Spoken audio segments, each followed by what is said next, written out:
প্রত্যেকটা ক্ষেত্রেই আপনি ফিতনা পাবেন। পরিবারের দিকে তাকাবেন, দেখবেন পরিবারের বন্ধনগুলো আগের মতো নাই। প্রচুর ডিভোর্স হচ্ছে, স্বামী স্ত্রীর বিচ্ছেদ প্রচুর বেড়ে গেছে। তারপরে সন্তান সন্ততি আমাদের পরিবারে যারা আছে, দেখবেন এরা বেশিরভাগই দুনিয়াদার হয়ে গেছে, দিনের খুব একটা ফিকির নাই। বেশিরভাগ পরিবারের সদস্য দেখবেন নামাজ কালামের এখন ধার ধারছে না। ম্যাক্সিমাম পরিবার থেকে আস্তে আস্তে পর্দাটা কিন্তু শিথিল হয়ে যাচ্ছে। আপনি ব্যক্তি জীবনের দিকে তাকিয়ে দেখেন, গর্বের সাথে আমরা বলি না যে 90% মুসলিমের বাংলাদেশ, দেখবেন মেজরিটি সংখ্যক মুসলিম 5 ওয়াক্ত নামাজ জামাতে পড়ে না। বেশিরভাগ মুসলিম দেখবেন আল কোরআন বিশুদ্ধ করে তেলাওয়াতও করতে পারে না। তো এরপরেও আমরা দাবি করি যে আমরা প্রকৃত মুসলিম, জান্নাত আমাদের জন্য অপেক্ষা করছে। আসলে বাস্তবতা এমন নয়। যারা কোরআন আমরা টুকটাক পড়তে জানি, তাদের মধ্যে কত পার্সেন্ট কোরআনের অর্থ বোঝে? এই আল্লাহ পাকের কিতাব আমার হাতে আছে, এই কিতাবের অর্থ কতজন বোঝে? এটা একটা চ্যালেঞ্জ। যারা কোরআন পড়তে জানি আমরা, তাদের প্রতি চ্যালেঞ্জ, দেখেন তাদের মধ্যে কত পার্সেন্ট মানুষ কোরআনের অর্থ বলতে পারবে। আর অর্থটা যে জানা জরুরি, এই বিষয়টাও আমরা এখন জনগণকে বোঝাতে ব্যর্থ হচ্ছি। কোরআনের অর্থটা যে বোঝাটা জরুরি, এটা বোঝাতেও ব্যর্থ হচ্ছে। কারণ আমরা সবাই প্রত্যেক হরফে 10 নেকি পেতে চাই। কোরআন তেলাওয়াত করলে প্রত্যেক হরফে 10 নেকি হবে, এই তো। তো এই কনসেপ্ট যখন আমার মাথায় ঢুকে গেছে, আমি ওখানে নিজেকে থামিয়ে দিয়েছি। অর্থ বুঝে গবেষণা করলে এবং কোরআন কেন্দ্রিক জীবন ব্যবস্থা গড়লে যে আরো বেশি নেকি হয়, এটা আমার মাথায় নাই। প্রত্যেক হরফে 10 নেকি তো আপনি পাবেন তেলাওয়াত করলে, কিন্তু অর্থ বুঝে এর ভিতরে ঢুকলে, গবেষণা করলে এর মূল স্বাদটা পাওয়া যায়, এটা আমরা বুঝতে পারছি না। দেখবেন বেশিরভাগ মানুষ কোরআনের অর্থটা জানে না। আবার আমরা যারা টুকটাক ভাঙাচুরো অর্থ জানি, তারা আবার দেখবেন কোরআনের সমস্ত আদেশ মেনে চলতে পারছি না এবং কোরআনের সমস্ত নিষেধও বর্জন করতে পারছি না। সমস্যা কিন্তু এখানেও থেকে গেছে। আবার কোরআনের ব্যাখ্যায় আছে হাদিস। তো এই হাদিসকে কেন্দ্র করে কোনো বিভ্রান্তির সুযোগ ছিল না, কিন্তু এখানেও আমরা বিভিন্ন জাল এবং বানোয়াট হাদিসের উপর আমলও শুরু করেছি।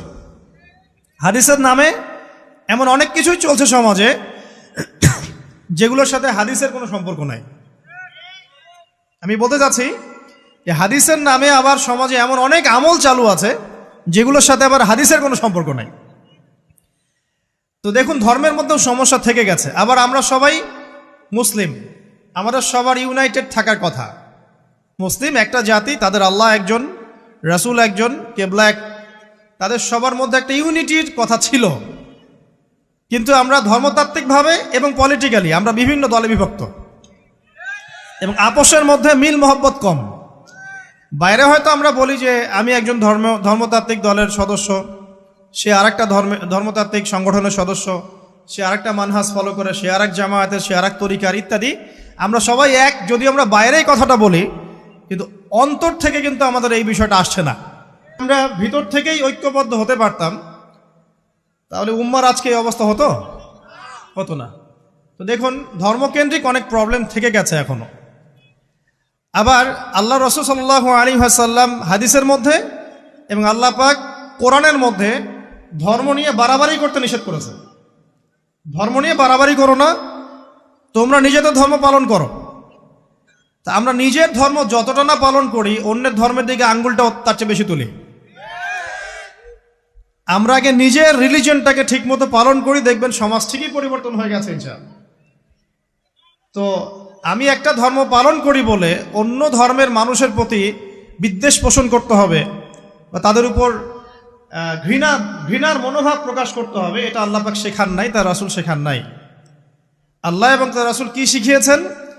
ইসলামের সত্য বিষয়টাকে আপনি সবার সামনে উপস্থাপন করবেন। যার ইচ্ছা হবে সে কবুল করবে, যার ইচ্ছা হবে সে অস্বীকার করবে। যার যার কবরে শেষে যাবে, যার যার হিসেব শেষে দিবে। চাপিয়ে দেওয়ার সিস্টেমটা ইসলামের মধ্যে নাই। এখন আসেন, পরিবারের আপনাকে ফিতনা কিছু বললাম। অর্থনীতির জীবনে যাবেন, ব্যবসা বাণিজ্যের মধ্যে যান, দেখেন বেশিরভাগ কালোবাজারি করছে, সিন্ডিকেট করছে, মজুদদার মাপে কম দিচ্ছে, জনগণকে ঠকাচ্ছে, করছে না? এগুলো পলিটিক্যাল ফিতনা, এগুলো ইকোনমিক্যাল ফিতনা।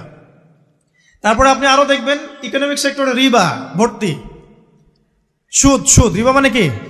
সুদ, রিবা দিয়ে ভর্তি। ঘুষ ছাড়া কাজ হচ্ছে না, ঠিক আছে? অন্যের সম্পদ আত্মসাৎ না করলে আমাদের পেটের ভাত হজম হচ্ছে না। তো এই যে দুর্নীতি বলেন, ঘুষ বলেন, রিবা বা সুদ বলেন, হ্যাঁ, তারপরে কালোবাজারি বলেন, কালো টাকা সাদা করার টেন্ডেন্সি বলেন, পাচার বলেন, সবগুলো অর্থনৈতিক ফিতনা। এগুলো হচ্ছে কি? অর্থনৈতিক ফিতনা।